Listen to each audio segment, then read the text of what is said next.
இன்றைக்கி நம்ம வீடியோவில் ஹோட்டல் ஸ்டைலில் வாழைத்தண்டு கூட்டு செய்ய போகிறோம். அது எப்படி செய்யுதுன்னு பார்க்கலாம் வாங்க.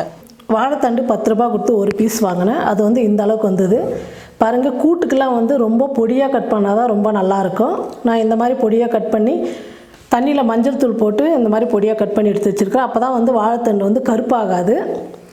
இப்போ கூட்டுக்கு வந்து மசாலா வறுத்துக்கலாம். ஸ்டவ் பற்ற வச்சு ஒரு கடாய் வச்சுக்கிட்டு பாருங்கள். கசகசா வந்து எப்போவுமே எந்த குழம்புக்கு கூட்டுக்கு எதுக்கு செஞ்சாலும் வறுத்துட்டு தான் போடணும், பச்சையாக போட்டு அரைக்கக்கூடாது. இப்போ கசகசா வறுத்துக்கலாம். கசகசா 1/2 ஸ்பூன் போட்டிருக்கேன்.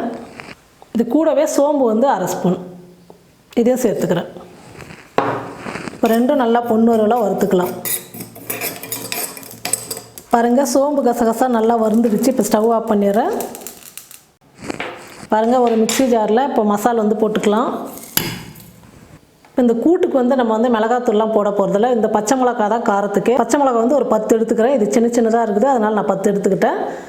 இஞ்சி ஒரு துண்டு, தேங்காய் 1/4 மூடி பொடியாக நறுக்கி எடுத்து வச்சுக்கிறேன். இது 3 போட்டு மிக்சியில் அரைச்சிக்கலாம். நல்லா நைஸாக அரைச்சிக்கணும். பாருங்கள், ஸ்டவ் பற்ற வச்சு குக்கர் வச்சுட்டேன். நான் ஒரு 5 ஸ்பூன் எண்ணெய் ஊற்றிக்கிறேன். எப்போவுமே எந்த கூட்டு செஞ்சாலும் கடுகு சேர்க்கக்கூடாது. ஒரு 1/2 ஸ்பூன் சீரகம் சேர்த்துக்கிறேன். பூண்டு பாருங்கள், ரொம்ப சின்ன சின்னதாக எடுத்து வச்சுருக்கிறேன். நான் ஒரு 15 இருக்கும். பெரிய வெங்காயம் ஒரு வெங்காயம் பொடியாக கட் பண்ணி எடுத்து வச்சுருக்கிறேன், அதையும் சேர்த்துக்கிறேன். கருவேப்பிலை கொஞ்சம், எல்லாம் நல்லா வதக்கிக்கலாம். வெங்காயம் இந்த அளவுக்கு வதங்கினதுமே தக்காளி சேர்த்துக்கிறேன். 2 தக்காளி எடுத்துக்கிறேன்.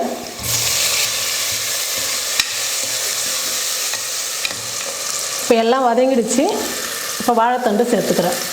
தண்ணி நல்லா எடுத்துகிட்டு சேர்த்துக்கலாம்.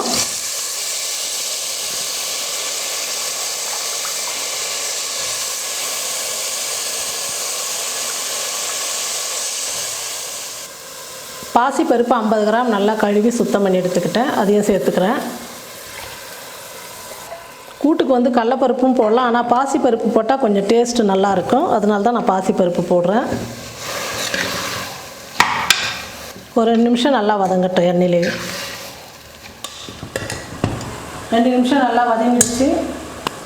ஒரு 1/2 ஸ்பூன் மஞ்சள் தூள், இந்த கூட்டுக்கு தேவையான அளவுக்கு உப்பு, அரைச்சி வச்ச மசாலா ஊற்றிக்கலாம்.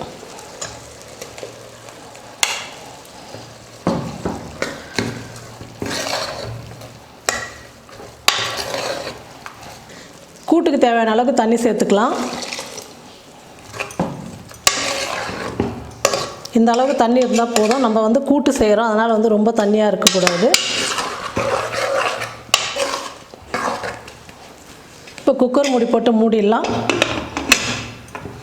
தண்டு வந்து நல்லா வேகணும், அதனால் 4 விசில் வந்தால் போதும்.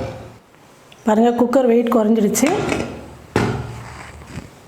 வாழைத்தண்டு கூட்டு ரெடி ஆகிடுச்சு. பாருங்கள், கூட்டெல்லாம் இந்த அளவுக்கு கெட்டியாக இருந்தால் தான் ரசம் சாதம் சாம்பார் சாதத்தோடு வச்சு சாப்பிடும்போது ரொம்ப நல்லாயிருக்கும். கொத்தமல்லி பொடியாக கட் பண்ணதை சேர்த்துக்கிறேன்.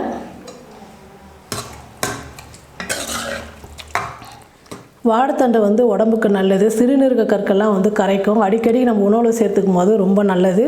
இந்த மாதிரி நீங்கள் செஞ்சு பாருங்கள். செஞ்சு பார்த்துட்டு எப்படி இருக்குன்னு சொல்லிட்டு கமெண்ட் பண்ணுங்கள், ஷேர் பண்ணுங்கள். நன்றி.